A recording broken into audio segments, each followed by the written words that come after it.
buenos días, amados hermanos. Qué privilegio estar aquí para compartir con todos ustedes en esta preciosa mañana que el Señor ha querido que nos reunamos en familia de fe para compartir, como siempre, un mensaje de fe y aliento, un mensaje de esperanza. Muy bien, hoy estaremos hablándoles sobre un tema muy importante que en otras oportunidades se ha predicado, pero yo quise ponerle por título Adquirir la mente de Cristo. Muchas veces hemos oído esta enseñanza como la mente de Cristo, entonces yo le puse por nombre Adquirir la mente de Cristo.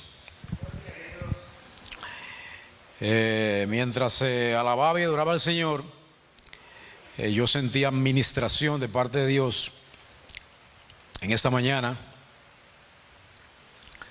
y cerraba mis ojos y veía el discurrir de la vida, cómo el mundo anda, cómo las personas están caminando, cómo hay una falta de paz en el pueblo llano y muchas veces hasta en el pueblo de Dios. Vemos un afanar permanente, una falta de paz mental que impide que nosotros estemos en el reposo del Señor. Y quiero pedir en oración al iniciar esta enseñanza que Dios nos siga fortaleciendo para que nos dé paz mental. El pueblo de Dios necesita de mucha paz mental para estar en comunión con Dios. O sea, Dios no puede estar en comunión con nosotros si vivimos agitados, si vivimos en una aceleración de la vida que no nos permite ver las cosas grandes que Dios inclusive está haciendo por nosotros. Entonces voy a pedir en esta mañana que Dios nos otorgue esa paz mental, esa paz que no viene de otra parte sino que viene de Dios y que sobrepasa todo entendimiento. Ningún hombre puede aquilatar, puede conocer lo que significa encontrar la paz de Dios, que sobrepasa todo entendimiento. Entonces en esta mañana nosotros queremos conectarnos con esa mente de Cristo, que cuando logramos conectarnos con esa mente de Cristo, entonces nosotros vamos a acceder a todo el conocimiento, toda la sabiduría. Y esa paz de Dios que sobrepasa todo entendimiento, guardará vuestros corazones y vuestros pensamientos en Cristo Jesús, nuestro Señor y Salvador. Si usted cierra los ojos y se coloca en una calle cualquiera, de un pueblo cualquiera, y ve cómo la gente está caminando, cada quien en su propio afán, en su propia lucha, se da cuenta que necesitamos más del Señor. Necesitamos meternos más con el Señor para que el Señor moldee primeramente nuestra mente, moldee nuestros pensamientos y que nos dé paz, que tanto la necesitamos. Entonces quiero leerle, para comenzar la enseñanza de hoy, un pasaje escritural que está en Filipenses capítulo 4, versículo 4, que todos ustedes se saben, pero que es momento preciso de recordarlos acá. Alégrense, estoy leyendo, voy a leer todo de la versión de las Sagradas Escrituras de Dios habla hoy. Si la ven un poquito diferente, es que estoy utilizando esa referencia escritural hoy. Alégrense siempre en el Señor, repito, alégrense, que todos los conozcan a ustedes como personas bondadosas. El Señor está cerca, tan cerca que está dentro de nosotros. No se aflijan por nada, sino preséntenselo todo a Dios en oración. Pídanle y denle gracias también. Y así Dios les dará su paz, que es más grande de lo que el hombre puede entender. Y esta paz cuidará sus corazones y sus pensamientos por medio de Cristo Jesús. Por último, hermanos, piensen en todo lo verdadero, en todo lo que es digno de respeto, en todo lo recto, en todo lo puro, en todo lo agradable, en todo lo que tiene buena fama. Piensen toda clase de virtudes, en todo lo que merece alabanza. Sigan practicando lo que les enseñé y las instrucciones que les di, lo que me oyeron decir y lo que me vieron hacer, y háganlo así, y el Dios de paz estará siempre con todos ustedes.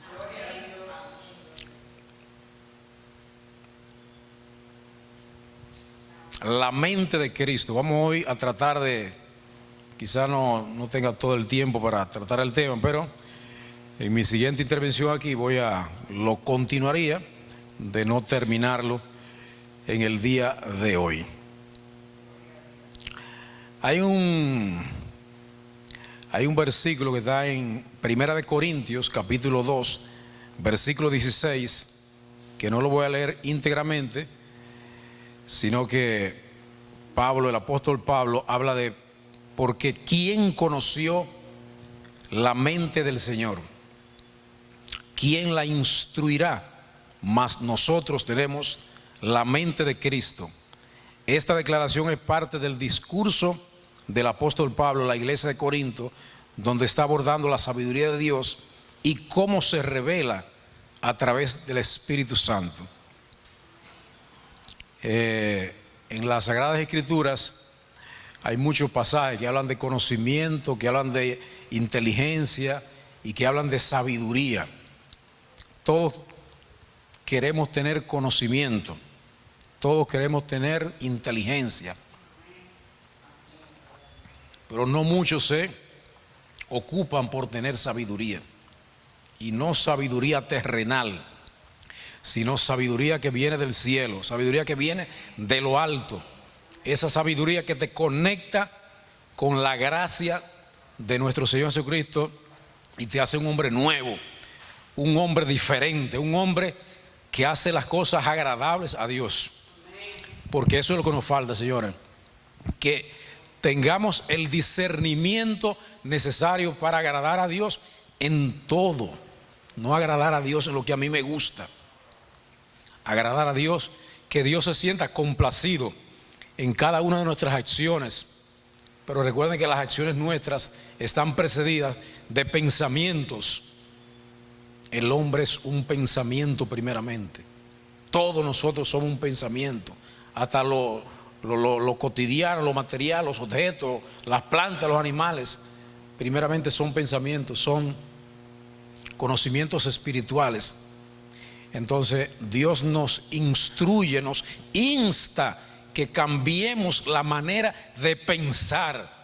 Y cuando el hombre comienza a cambiar la manera de pensar, entonces va a comenzar a actuar de manera distinta, va a comenzar a tener una vida diferente, porque los pensamientos se van a materializar tarde o temprano en nuestras vidas. Entonces el apóstol Pablo nos insta a eso. La primera pregunta, ¿quién conoció la mente del Señor?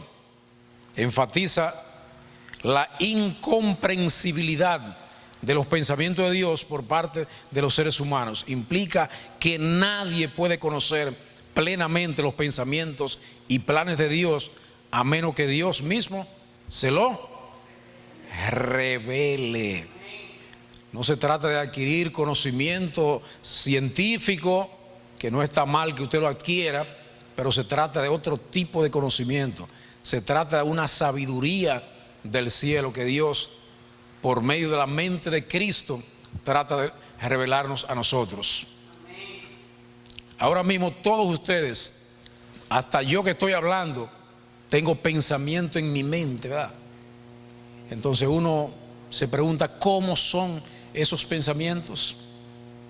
Algunas veces hasta uno que está hablando en estos momentos, cosas que son sabiduría celestial, alguno tiene algún pensamiento diferente y dice en su pensamiento, ¿y qué es lo que está diciendo? ¿Qué es lo que está hablando? Entonces hay que dejar reposar nuestra mente, ¿verdad? Porque cuando la mente está en paz, podemos recibir del Señor muchas cosas.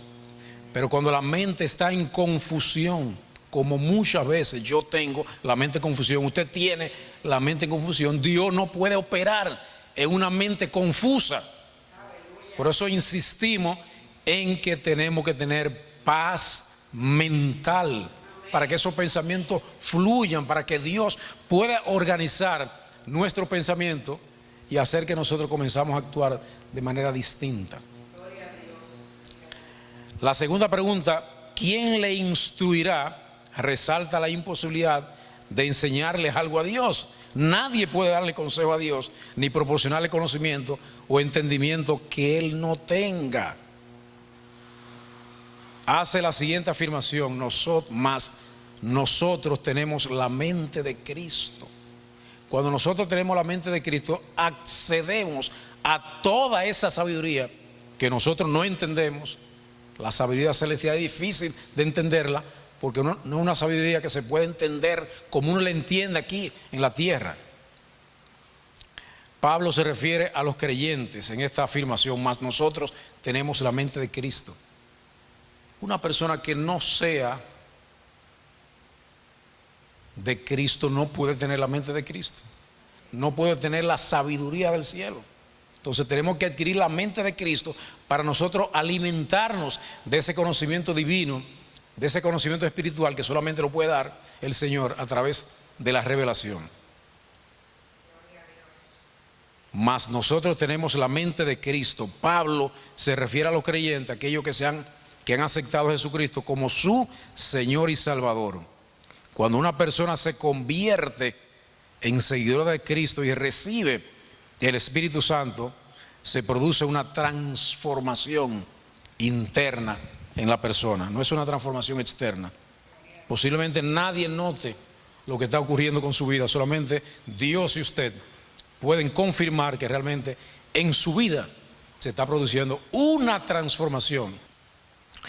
Repito, cuando una persona se convierte en seguidora de Cristo y recibe el Espíritu Santo, se produce una transformación interna. A través del Espíritu Santo los creyentes tienen acceso a la mente de Cristo, lo que implica una comprensión espiritual más profunda y una conexión íntima con Dios. No hay otra manera. Para usted acceder a todo el conocimiento, a la sabiduría de Dios, tiene que tener la mente de Cristo. De otra manera usted puede ser Albert Einstein, uno de los hombres más inteligentes que ha dado el planeta Tierra, y no va a entender las riquezas escondidas en el tesoro de Dios. En esa administración me hacía el Señor ahorita ahí, gracias a Dios que yo estaba de espalda para que usted no me viera la cara ahorita, porque realmente uno se entristece realmente cuando ve cuántas personas han recibido al Señor y hoy no están en el Señor. Y uno, como creyente, se le compunge el corazón sabiendo que prácticamente lo han perdido todo. Han desechado el tesoro. Y en la Sagrada Escritura, en Mateo, si me lo proyectan ahí por favor, en Mateo 13:44, habla de una parábola bastante breve, ¿verdad? Sí, pero que tiene un mensaje poderoso para entender realmente que cuando estamos en el Señor tenemos un tesoro. ¿Quién lo quiere leer, por favor? Que me ayude ahí, en voz alta ahí. ¿Quién lo quiere leer?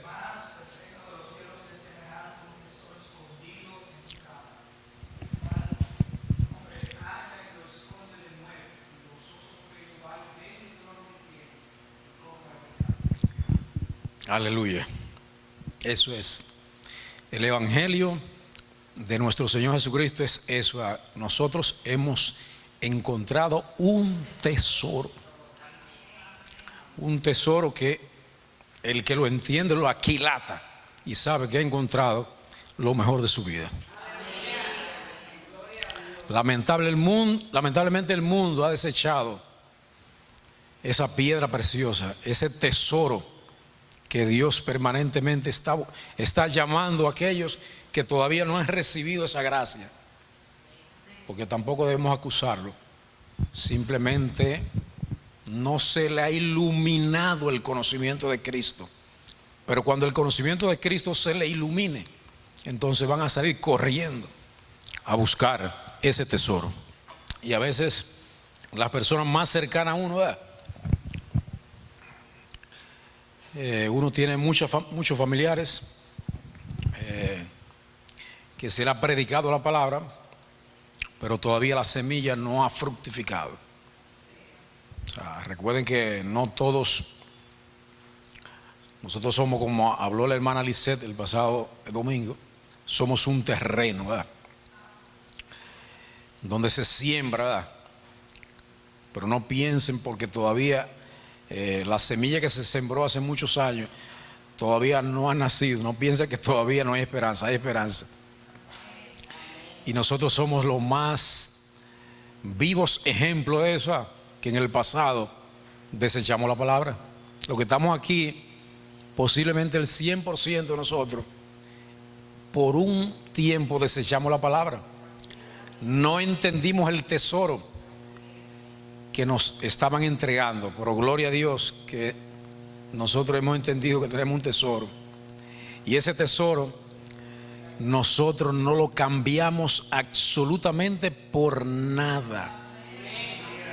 No hay cosa material que me puedan brindar que yo pueda cambiar este tesoro. No lo cambio por nada, porque este es el verdadero gozo, tener a Dios en nuestros corazones, y que Dios nos dé paz mental en medio de la turbulencia, en medio del desorden, del caos. Nosotros estar ahí reposando en la gracia del Señor. El Señor nos da ese favor, esa gracia, que simplemente nosotros debemos reconocerla en cada momento de nuestras vidas. Tenemos aquí a papá hoy, que algunas veces no viene por falta de, no tiene una salud adecuada, pero el Señor lo trajo en la mañana de hoy y le damos gracias a Él, porque realmente Él lo está fortaleciendo. Él le está dando salud. Él le va a recobrar esa salud que él necesita, ese vigor que él necesita para venir siempre aquí a la iglesia, que no falte ningún domingo. Vamos a buscar acá un pasaje que yo quiero leer, pero como voy a hablar de cómo adquirir la mente de Cristo, también hay que buscar los precedentes muchas veces, de dónde nace esto. Muchas veces leemos los pasajes, no le damos el contexto adecuado y quizás no entendemos todo lo que implica eso. Todos nosotros hemos oído hablar de San Agustín, ¿verdad? La Iglesia Católica lo menciona mucho. Nosotros no lo mencionamos mucho, ¿verdad? Pero él está ahí, la historia de San Agustín está ahí. Uno de los padres que escribió mucho acerca de filosofía, acerca de teología, pero que hay que leerlo para entender muchas cosas. Entonces, él vivió en el siglo V, ¿verdad? O sea, unos 500 años. Él vivió en los años de 400 y pico después de nuestro Señor Jesucristo.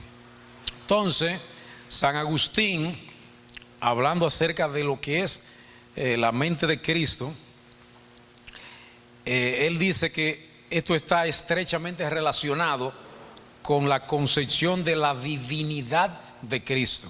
O sea que en un momento determinado donde no se reconocía la divinidad de Cristo. Eso fue toda una lucha en la iglesia para reconocer que Jesucristo era hombre y era Dios también.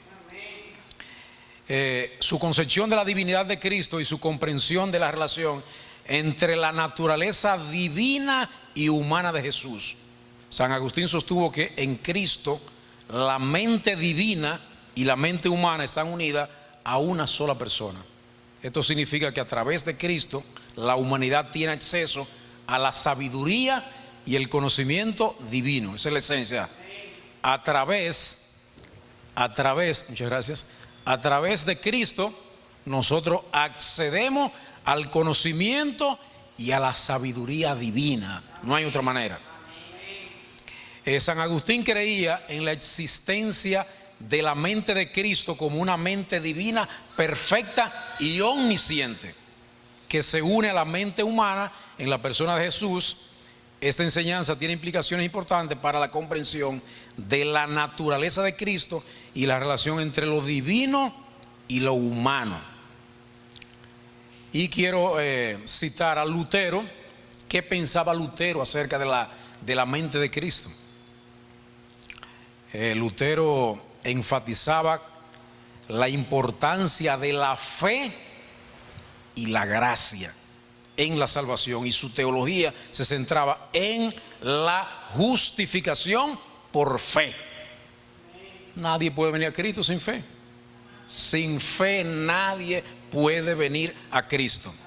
En relación con la mente de Cristo, Lutero sostenía que los creyentes tienen acceso a la mente de Cristo a través de la fe, que no está en discordancia con lo que sostenía San Agustín.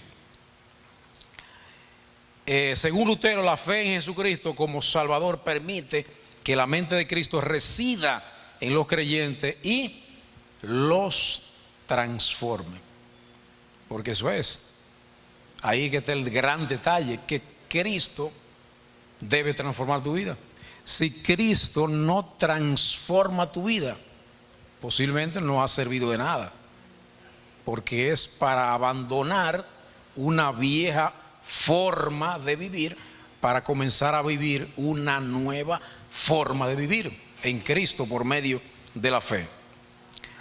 También Lutero creía en la unión mística entre Cristo y los creyentes. Nosotros tenemos al Espíritu Santo, nosotros tenemos a Cristo en nuestro ser, conocida como unión con Cristo. Esta unión se produce a través de la fe y, según Lutero, implica que los creyentes comparten en la mente de Cristo. A través de esta unión, los creyentes reciben el Espíritu Santo y son capaces para pensar y actuar de acuerdo con la voluntad de Dios. Nosotros queremos siempre complacernos a nosotros mismos y muchas veces hacemos esas cosas y esas cosas no están alineados a la voluntad de Dios. Entonces, cuando tenemos la mente de Cristo, tenemos al Señor, y el Señor nos va a hacer que cumplamos siempre la voluntad de Dios.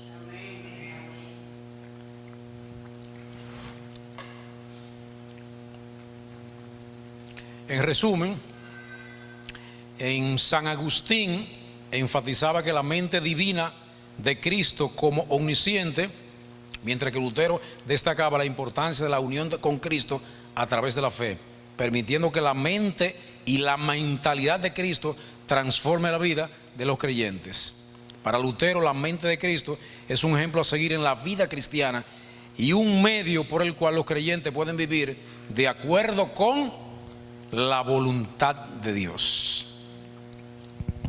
Y ahorita le traigo un pasaje para que ustedes puedan comprobar que un hombre como el apóstol Pablo luchó siempre por esa lucha permanente que tenemos nosotros, porque alguna vez uno se la da como receta y la gente que ahí no puedo, y es verdad que hay una lucha permanente en hacer la voluntad mía y hacer la voluntad de Dios. Entonces lo traigo aquí en 1 Corintios capítulo 2 y voy a leer a partir del versículo 9. Primera de Corintios capítulo 2. Voy a buscarlo por acá. Les reitero que estoy leyendo en la versión Dios habla hoy, a partir del versículo 9. Dice así: pero como se dice en la Escritura, Dios ha preparado para los que lo aman cosas que nadie ha visto ni oído y ni siquiera pensado. Pensemos en el tesoro de ahorita, ¿verdad? O sea, cuando pensamos que la fe en Jesucristo no es un tesoro, es porque pensamos que hay tesoros mucho más valiosos que eso. Entonces cogemos el otro tesoro y desechamos este tesoro por falta de entendimiento. Dios ha preparado para los que lo aman cosas que nadie ha visto ni oído y ni siquiera pensado. Estas son las cosas que Dios nos ha hecho conocer por medio del Espíritu Santo. Pues el Espíritu lo examina todo, hasta las cosas más profundas de Dios. Y se hace una pregunta en el versículo 11: ¿quién entre los hombres puede saber lo que hay en el corazón del hombre, sino solo el Espíritu que está dentro del hombre? De la misma manera, solamente el Espíritu de Dios sabe lo que hay en Dios. Y nosotros no hemos recibido el Espíritu del mundo, sino el Espíritu que viene de Dios, para que entendamos las cosas que Dios en su bondad nos ha dado. Hablamos de estas cosas con palabras que el Espíritu de Dios nos ha enseñado y no con palabras que hayamos aprendido por nuestra propia sabiduría. Y así explicamos las cosas espirituales con términos espirituales. El que no es espiritual, ¿qué le pasa?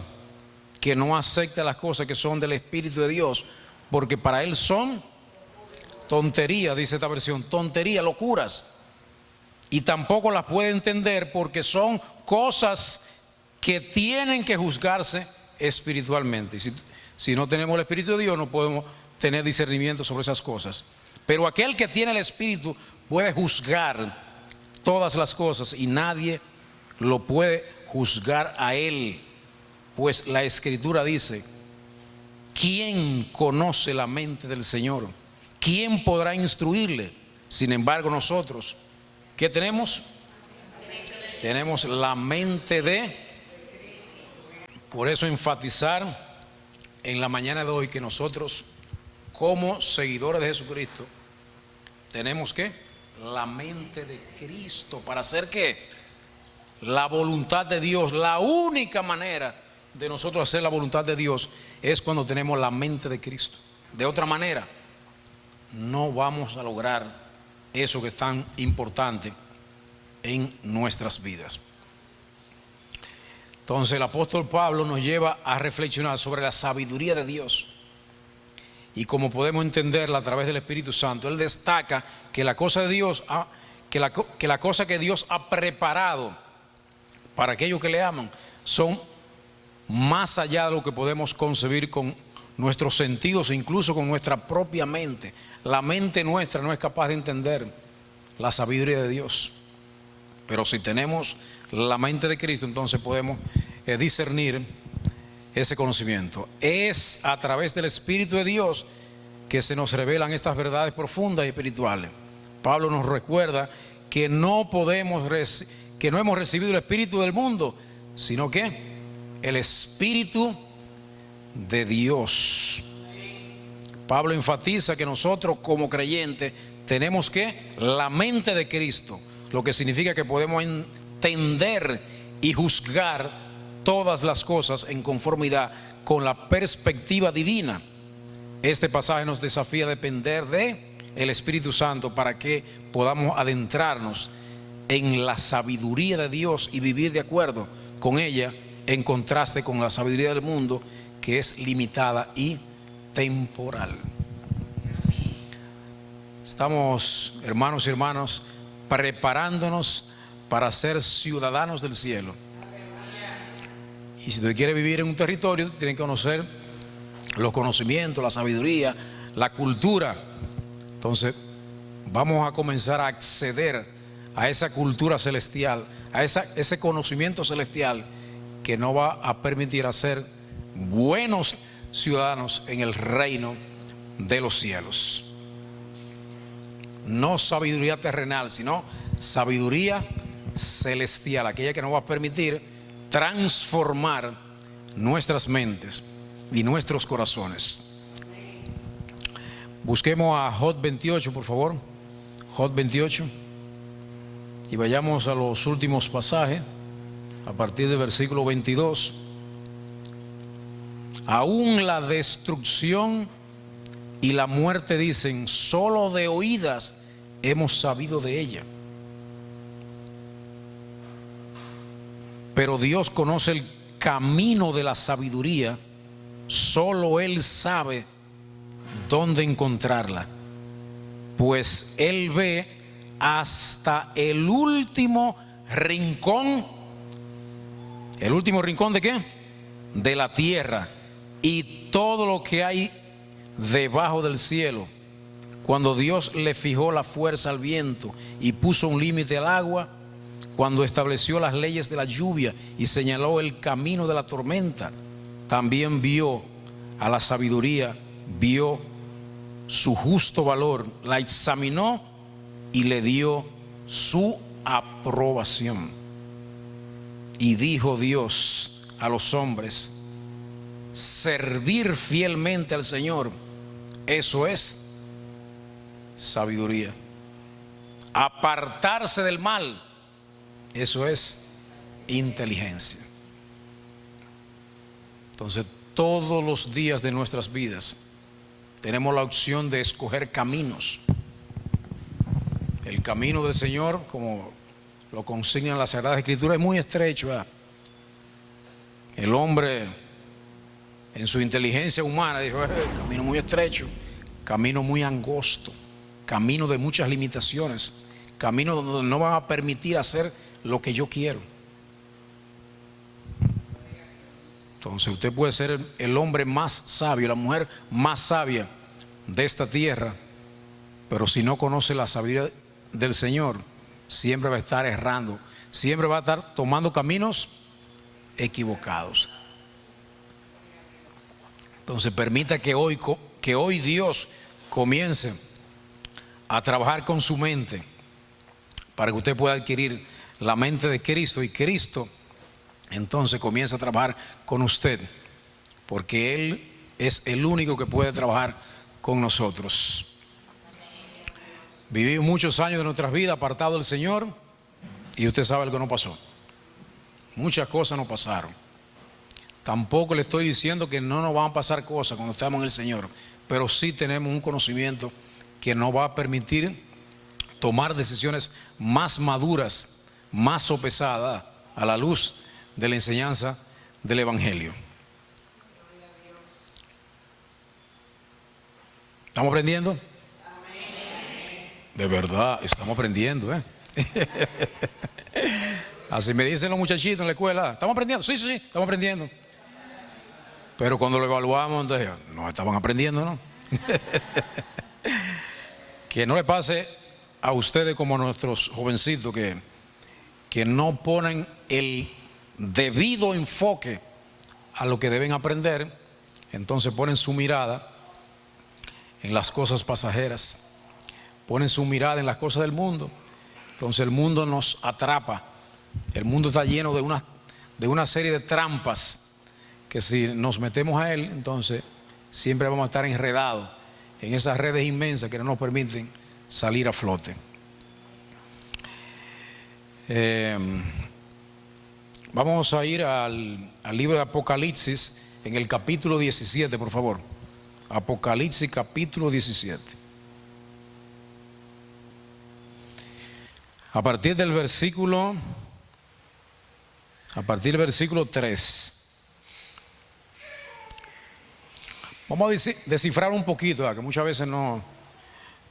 Yo duré, no estoy diciendo que lo entiendo totalmente, ¿verdad? Pero duré mucho tiempo con una concepción errada acerca de lo que se decía en este capítulo, ¿verdad? Dice, tiene un título aquí esta versión, dice: la mujer sobre el monstruo. Allí vi una mujer montada en un monstruo rojo, el cual estaba cubierto de nombres ofensivos para Dios y tenía 7 cabezas y 10 cuernos. Es una visión, es un símbolo realmente. O sea, creo que en el púlpito de esta casa de fe se ha dicho muchas veces que Apocalipsis no es algo literal, no es una película, sino que es un símbolo para entender los misterios, para conocer mejor el reino de Dios. Entonces dice: aquella mujer iba vestida con ropa de colores púrpura y rojo, y estaba adornada con oro, piedras preciosas y perlas. Tenía en la mano una copa de oro llena de cosas odiosas y de impureza de su prostitución. Y llevaba escrito en la frente un nombre misterioso: la Gran Babilonia, madre de las prostitutas y de todo lo que hay de odioso en el mundo. Luego me di cuenta de que la mujer estaba borracha de la sangre del pueblo santo y de los que habían sido muertos por ser testigos de Jesús. Al verla me quedé muy asombrado. Entonces el ángel me dijo: ¿por qué te asombras? Te voy a decir el significado secreto de esa mujer y del monstruo que la lleva, el que tiene las 7 cabezas y los 10 cuernos. El monstruo que has visto es uno que antes vivía, pero que ya no existe. Sin embargo, va a subir del abismo antes de ir a su destrucción total. Los habitantes de la tierra, cuyos nombres no están escritos en el libro de la vida desde la creación del mundo, se asombrarán cuando vean ese monstruo que antes vivía y ya no existe, pero que volverá a venir. Aquí se verá quien tiene sabiduría y entendimiento. Quizá por esta parte fue que lo traje. Aquí se verá quien tiene sabiduría y entendimiento. Las 7 cabezas representan 7 montes sobre los que esa mujer está sentada. Las cabezas a su vez representan 7 reyes. 5 de estos reyes ya cayeron. Uno de ellos gobierna ahora y el otro no ha venido todavía, pero cuando venga no durará mucho tiempo. El monstruo que antes vivía y que ya no existe es el 8º rey, aunque es también uno de los otros 7 y se encamina a su destrucción total. Los 10 cuernos que ha visto son 10 reyes que todavía no han comenzado a gobernar, pero por una hora recibirán junto con el monstruo autoridad como de reyes. Estos 10 reyes están de acuerdo y darán su poder y autoridad al monstruo. Pelearán contra el Cordero, pero el Cordero los vencerá, teniendo con él a los que Dios ha llamado y escogido y son fieles, porque el Cordero es Señor de señores y Rey de reyes. No importa lo que ocurra en su vida, si usted está haciendo la voluntad de Dios, al final usted será un vencedor. Aunque las circunstancias que usted está viviendo en el presente, usted dice: Dios mío, ¿por qué a mí? ¿Por qué yo, que estoy haciendo la voluntad de Dios, me pasan tantas cosas? Y aquellos impíos que están vagando por el mundo, entonces están dizque felices y contentos. El final es el final. Dios está peleando a favor de su pueblo. Dios está dando una batalla con el enemigo para que nosotros tengamos una vida fructífera, una vida de gozo, de alegría, de felicidad. Porque Dios nos invita a eso, que estemos gozosos, que estemos alegres todo el tiempo, ¿verdad? Hasta en medio de las tempestades, Dios nos invita a que estemos contentos.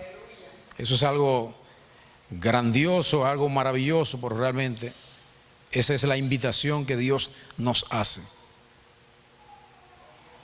¿Qué es la gran ramera? Quizás ustedes quieran saber, ¿verdad? Se acusó por muchos años que la gran ramera es la Iglesia Católica, ¿verdad? Los evangélicos acusando a la Iglesia Católica, la gran ramera. La gran ramera se refiere a un símbolo o imagen que representa la corrupción espiritual, la corrupción espiritual y la idolatría. Esa es la gran ramera. Se describe como una mujer seductora y poderosa que se ha involucrado en relaciones inmorales y ha influenciado a las naciones para que se aparten de Dios. Esa es la corrupción, apartarse, no hacer ese conocimiento que Dios nos otorga, ese conocimiento espiritual que Dios nos otorga, no corromperlo. Tenemos el conocimiento, tenemos la sabiduría. Entonces, ¿por qué hacer cosas que Dios no le agrada? Y si tenemos el Espíritu Santo en nuestra vida, el Espíritu Santo nos grita y nos dice: no, no lo haga, porque no está haciendo la voluntad de Dios.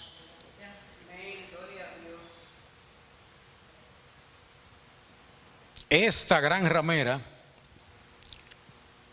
todos los sistemas corrompidos de esta tierra, podemos decir que son la gran ramera. Vamos a generalizarlo todo.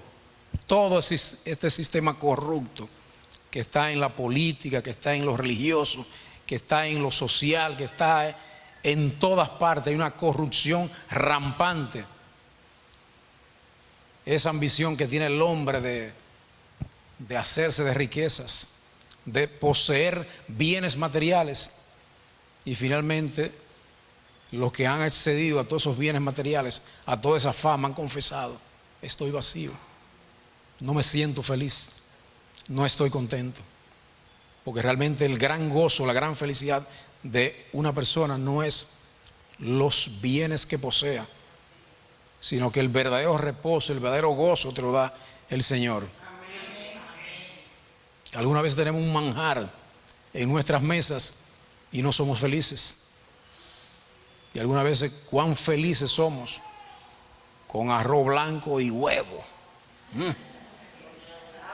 Para decirle un plato que no cuesta mucho, estamos felices comiéndonos ese platito de arroz con huevo.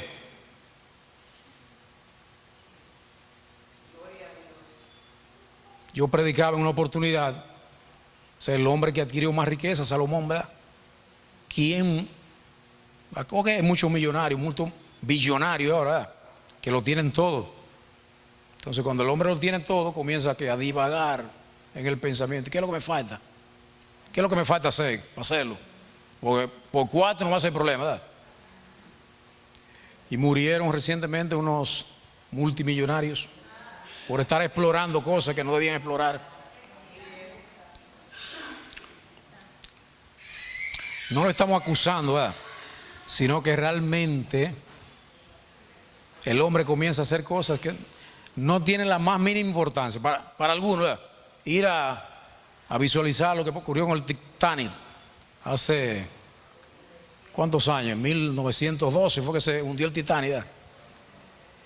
Y esa gente quería ir a ver qué es lo que un reguero de hierro viejo, que eso es lo que te va a ver ahí, no ver nada más. Pero el hombre, en su afán de hacer cosas que otros han hecho, entonces comienza a hacer esas cosas.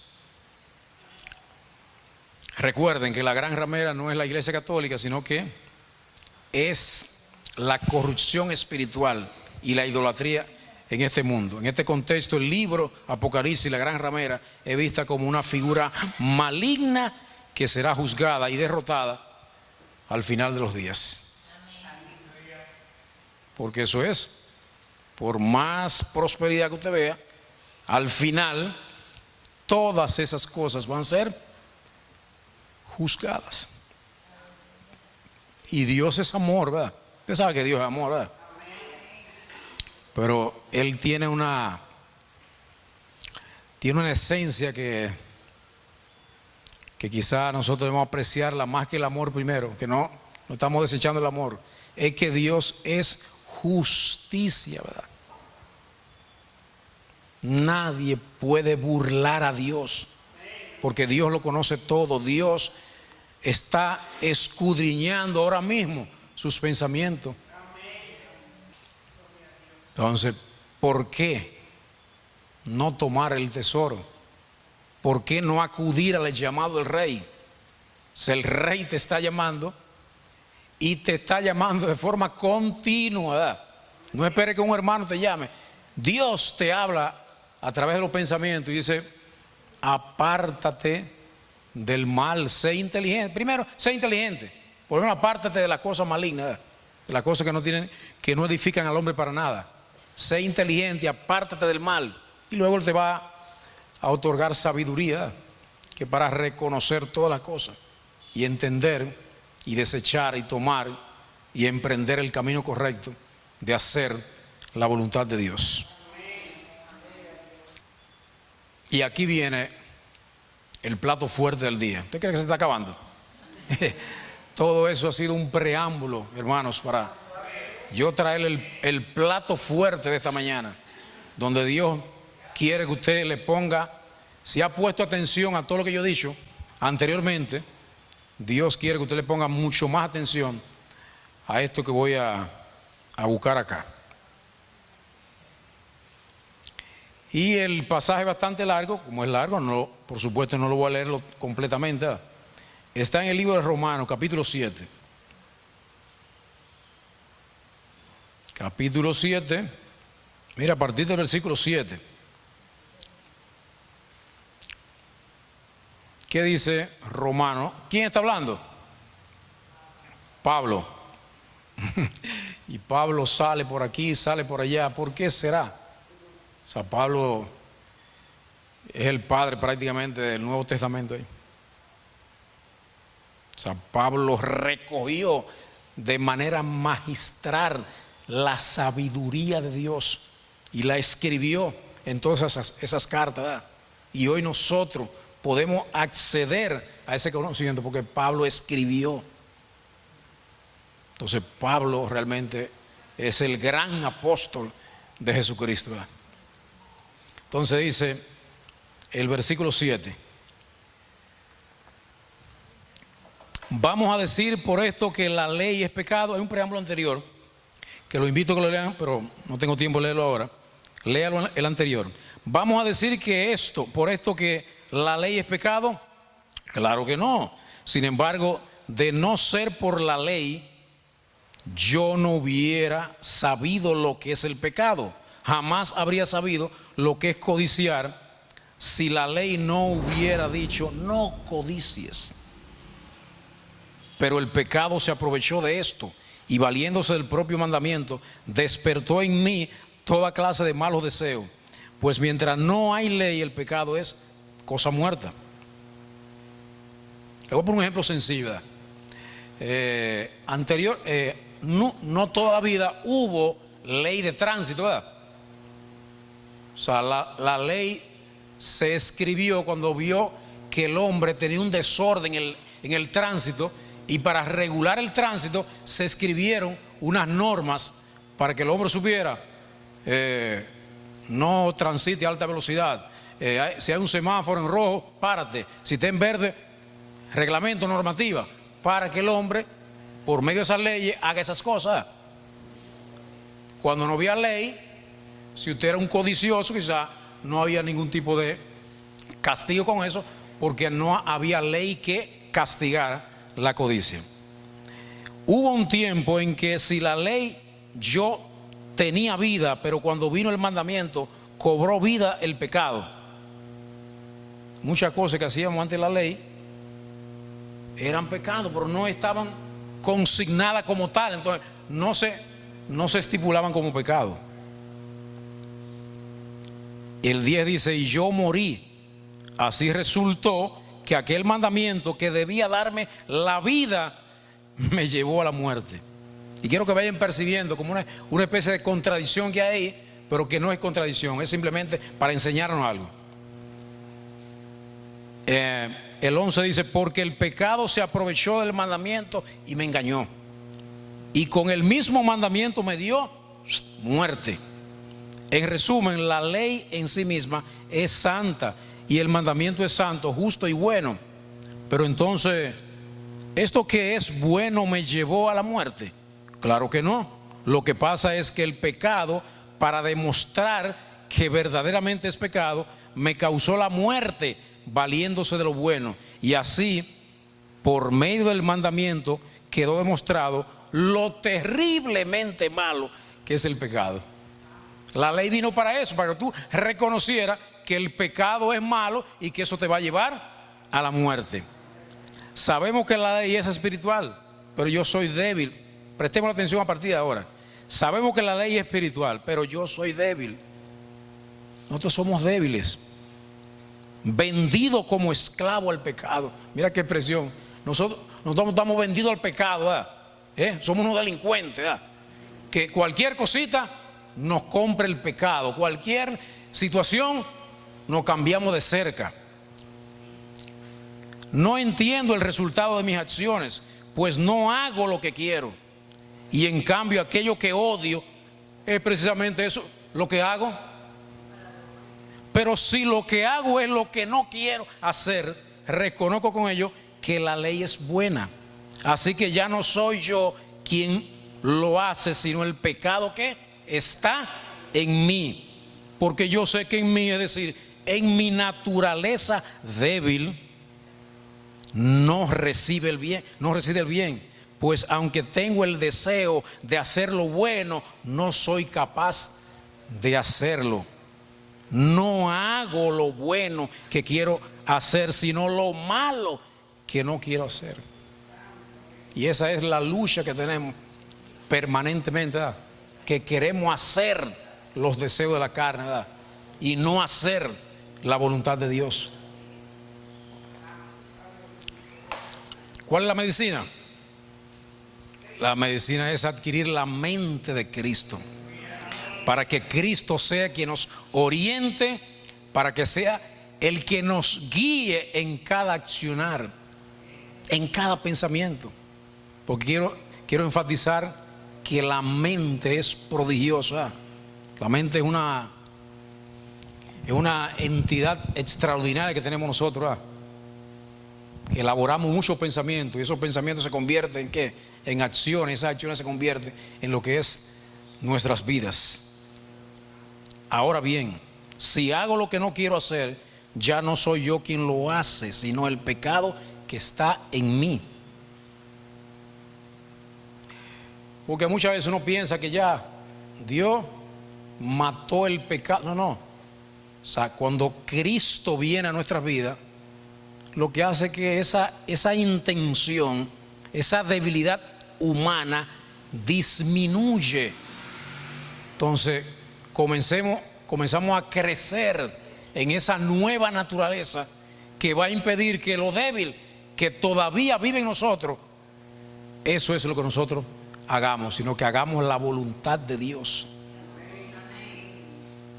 Dice Pablo: me doy cuenta de que aún queriendo hacer el bien, solamente encuentro el mal a mi alcance. En mi interior me gusta, en lo más profundo de mi ser, me gusta hacer la voluntad de Dios.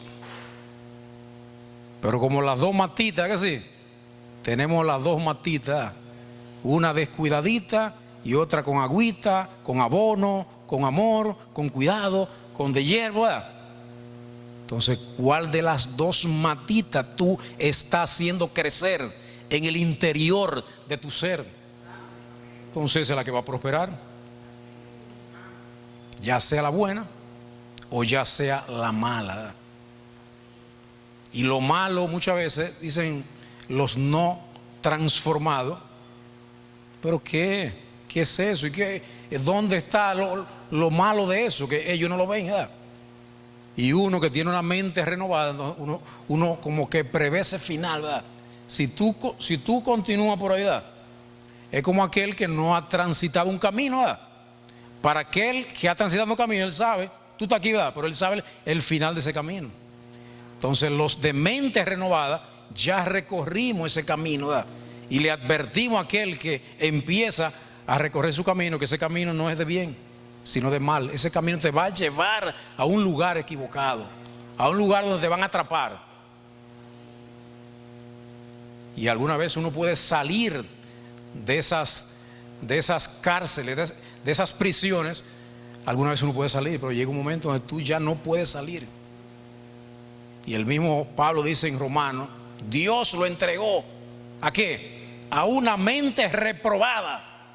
Haz lo que te dé la gana, haz lo que te complazca, haz todo lo que tú quieres. Ya yo no voy a impedir esas cosas. Por eso este mensaje debe calar en la mente de cada uno de nosotros. Primeramente, comenzando conmigo, ¿verdad? Que una vez uno piensa que porque está hablando, no. Comenzando conmigo, ¿verdad? Que Dios siga trabajando en nuestros pensamientos, en nuestra mente, en nuestros corazones. Que se instale la paz de Dios en nuestras mentes, ¿verdad? Y que nosotros podamos operar con la mente divina, con la mente de la sabiduría de Dios. Entonces, en el último versículo, en los dos últimos versículos, proclama el apóstol Pablo: desdichado de mí. ¿Cómo que dicen otras versiones? Miserable. Miserable de mí, desdichado de mí, desgraciado de mí. ¿Quién me librará del poder de la muerte que está en mi cuerpo? Porque eso es, si continúa haciendo esos deseos de la naturaleza débil, te van a llevar tarde o temprano a la muerte. Y no estoy hablando de muerte física, sino que estoy hablando de muerte espiritual.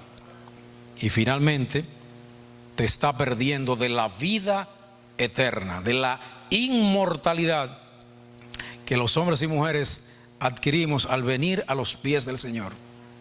Ningún hombre es inmortal, olvídese de eso. Que el único que da inmortalidad, que da eternidad, es venir a los pies del Señor. Y el versículo 25 dice, aquí está la medicina: solamente Dios, a quien doy gracias por medio de nuestro Señor Jesucristo. En conclusión, dice aquí, yo entiendo que debo someterme a la ley de Dios, pero en mi debilidad estoy sometido a la ley del pecado. Prestemos la atención todos los días a la matita buena, a la matita de Dios, a la que te va a dar fruto tarde o temprano. La otra mata posiblemente es una matica de aroma. Los que somos del campo sabemos que aunque da un fruto que lo comen los burros y los mulos, ¿verdad? Pero el aroma para el ser humano, un té de caca de aroma, ¿qué me sirve? Pero los árboles que no dan fruto simplemente son desechados. Porque ¿qué vamos a sembrar en ese árbol si al final no vamos a tener un fruto? Entonces tratemos cada día de alimentar mejor a esa matita que todos nosotros estamos seguros que sí va a fructificar en nuestras vidas. Y estamos casi llegando a la parte final, pero todavía no llega el final. Entonces, quiero hacer un pequeño resumen, que muchas veces el resumen es como la parte breve de la enseñanza, de la sustancia que uno quiere que se quede en la mente de los oyentes. Entonces, adquirir la mente de Cristo, ¿qué significa? Adquirir sabiduría, pero sabiduría divina por medio de la lectura, pero sobre todo lectura edificante. Y no, tampoco estoy diciendo que todo esté en la Biblia. En la Biblia está mucho conocimiento, mucha sabiduría, pero hay otras lecturas también que te edifican, ¿verdad? Hay que saberla filtrar, pero realmente hay otras lecturas que te ayudan a mejor comprender. Otro elemento es la lucha espiritual del hombre por cumplir la voluntad de Dios y satisfacer los deseos pecaminosos. Piense que hay una lucha permanente, que la batalla final usted la va a ganar si cuenta con el Rey de Reyes y Señor de Señores. Él que le va a permitir ganar la batalla final. Toda esta batalla ocurre en ¿dónde? Mire, todo esto que yo estoy hablando ocurre en la mente del hombre. Miren, la mente del hombre ocurre todas esas cosas. Uno ve algunas cositas en el mundo físico, ¿verdad? Pero es aquí que está primero todas esas cosas. Ese desorden esa falta de paz mental comienza aquí, entonces se expresa en lo que uno es en la vida cotidiana, ¿verdad? Toda esta batalla ocurre en la mente del hombre. Si no adquirimos la mente de Cristo, tarde o temprano sucumbimos a los deseos de la carne. Y quiero volver, antes de terminar, a leer este versículo que leímos al principio. Por lo demás, hermanos, todo lo que es verdadero, todo lo honesto, todo lo justo, todo lo puro, todo lo amable, todo lo que es de buen nombre, si hay virtud alguna, si algo divino de alabanza es, en esto pensad. Pablo exhorta a los creyentes a enfatizar sus pensamientos en todo lo que es honorable, virtuoso y en conformidad con los principios de Dios. Al hacerlo se nos anima a cultivar una mente renovada y a orientar nuestros pensamientos hacia lo que es bueno y edificante en la perspectiva cristiana. Vamos a ponernos de pie, vamos a orar para que Dios termine de manera magistral esta enseñanza. Lo sabíamos en